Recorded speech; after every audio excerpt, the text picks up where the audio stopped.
Hello, everyone. Well, there's a breaking news here. Ajuri Ngelale steps down as Tinubu spokesman. That's the breaking news that it's here. And it says the special advisor to Bola Tinubu on media and publicity, Ajuri Ngelale, has stepped down from his role with immediate effect. In a statement issued by the presidency on Saturday, Ngelale said he has submitted a memo to the Chief of Staff to Tinubu, Femi Gbajabiamila, informing him of his plan to proceed on indefinite leave. Ngelale added that he had stepped down as the special presidential envoy on climate action and chairman of the Presidential Steering Committee on Project Evergreen. According to Ngelale, he stepped down from his role to deal with medical matters presently affecting his nuclear family.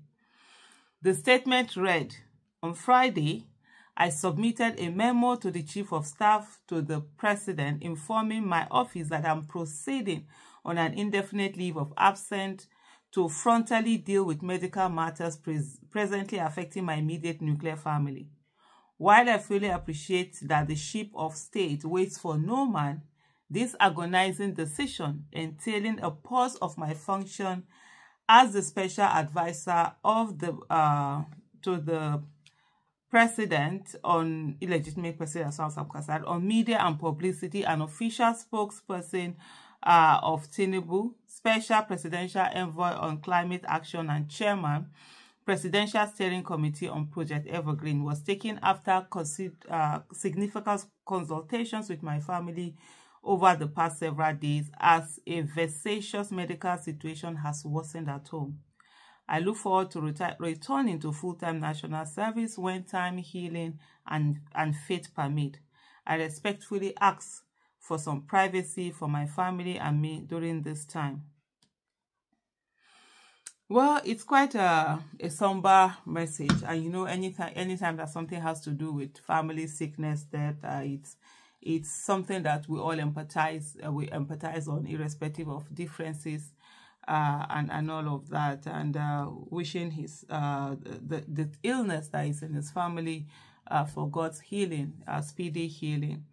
Sickness is something that affects everyone. We all go through it. Everyone, you know how it can be.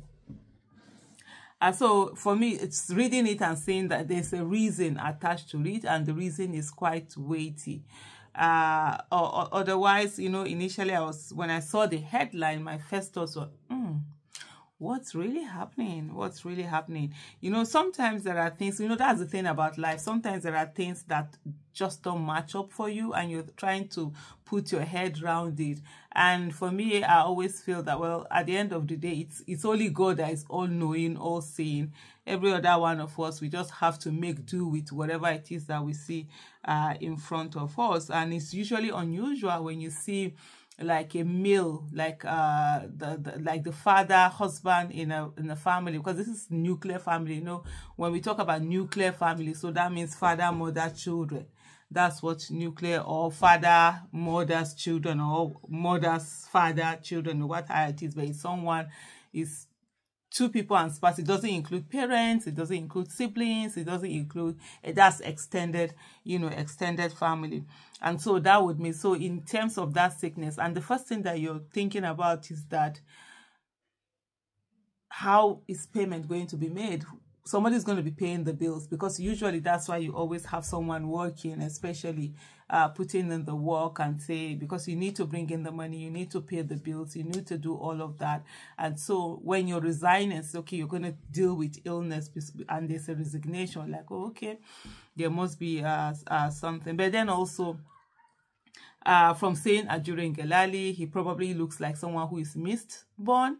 So most likely these are people who probably have dual nationality, so they don't work on the same realm that we work. So in everything in life is about people's realities and people's privileges or lack of privileges. So there are some, probably he also holds a passport where he can afford not to work, and you resign and you focus to take care of your loved one that is sick, but at least some health bills are going to be paid or one thing or the other. Then there are some of us in the reality of you need to earn the money to be able to do a lot of things. The state is not there. The state has failed you, you know, and all of that. And then the other thing for me, like I was saying, the first thing when I saw the headline, I was like, what is happening is it's someone doing everything to make people resign instead of sacking them and then saying they resign. And then when I read the inside the story, I saw there was a reason that was given, and that reason was linked to medical issue.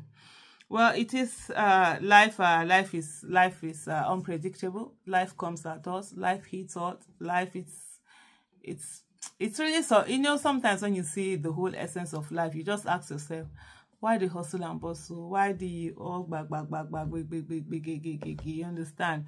And it's just like some things just hit you, just boom, out of